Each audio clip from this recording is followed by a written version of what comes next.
putting vodka in my parents' orange juice. Every Saturday, my mom makes breakfast for my family. And even though that's very nice of her, sometimes I still like to piss my parents off.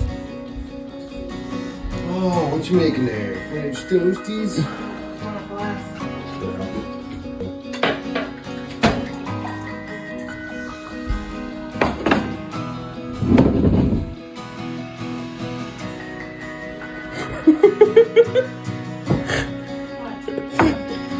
Did you not watch him? Did he do something? Why are you fucking yelling at me? I don't even know what the fuck is happening. There's vodka in the orange juice.